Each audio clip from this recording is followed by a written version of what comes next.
విషయంలో మేము ఏమి ఉద్యమమో మరొకటో మేము ఆ స్థాయిలో ఆలోచన చేయాల.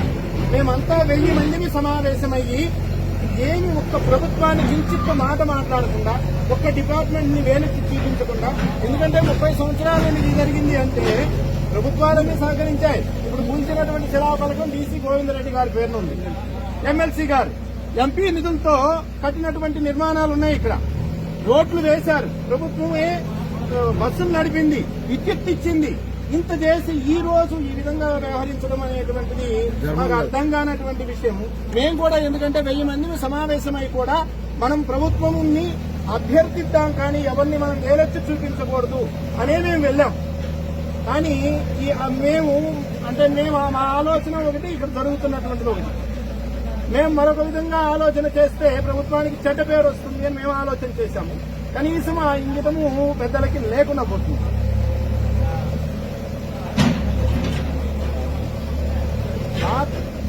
సార్ అది బాత్రూమ్స్ అండి, 100 మంది మగవాళ్ళలో ఇక్కడ ఒక ఆడకూతురు ఎక్కడ వెళ్ళాలి సార్? మీరు ఆలోచన చేయండి సార్. ఎక్కడ రూములు ఉన్నాయి సార్? సార్ వచ్చినటువంటి ఆడవాళ్ళకి రూములు ఇస్తున్నారు సార్, అందరికి ఇవ్వగలుగుతారా? అది సాధ్యమవుతుందా? మీరు ప్రాక్టికల్ గా ఆలోచన చేయండి. ఈ పబ్లిక్ టాయిలెట్ స్కూల్స్ కి రూముల్లో బాత్రూమ్లు ఉన్నాయి కదా అంటే తాళం వేసుకొని ఎక్కడో ఉంటారు ఆఫీసులో.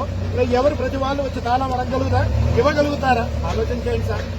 ఎందుకంటే సార్ మీలో చాలా మంది భక్తులు ఉన్నారు, మీ కుటుంబ సభ్యులు రావచ్చు, నా శిష్యులు రావచ్చు, ఇక్కడ ఉన్నటువంటి వాళ్ళు రావచ్చు, కుటుంబ సభ్యులు రావచ్చు. ఆడవాళ్ళు వస్తే ఎక్కడ వెళ్ళాలి ఆలోచన చేయండి సార్. అంటే మీ వృత్తి ధర్మం, నేను మిమ్మల్ని ఎవరిని తప్పుపట్టున్నా.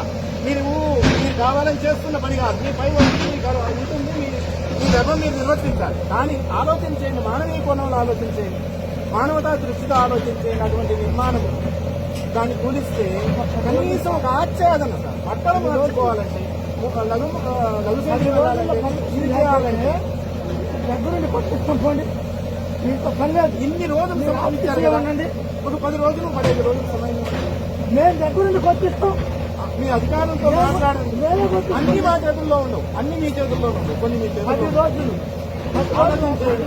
మేము కొట్టిస్తాం. మా చేతనంతా కాషాయం తీసేసి మేము కొట్టించి మా చేతనంతా క్షమాపణ చెప్తే మేము కాషాయం తీసాం. 10 రోజులు ఆలోచన చేయండి.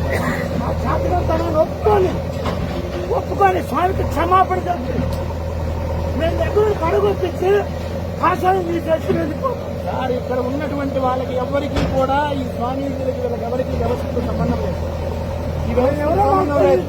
ఆయన మేము దర్శించుకోవడం కూడా దర్శించాలి. కానీ ఆ మహానుభావుని పేరుతో ఇంతటి మహత్కార్యం జరుగుతుంది అనేటువంటిది ఒక ఉద్దేశంతో ఏ మతం మీద ఫారెస్ట్ లో 100లాది అన్యమత ప్రార్థనా మందిరాలు ఉన్నాయి. ఈ చూస్తున్నా చెత్త పనులు మీకు తెలుసు. ఒక్క దాని మీద కూడా దారి జరగకుండా 100 ఎకరాలు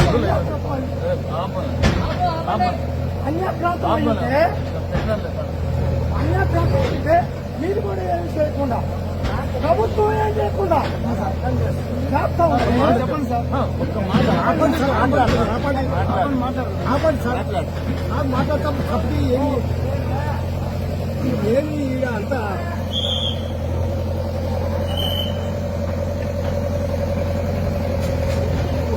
పబ్లిక్ తెలియకుండా కమిటీ అని ముసుగులో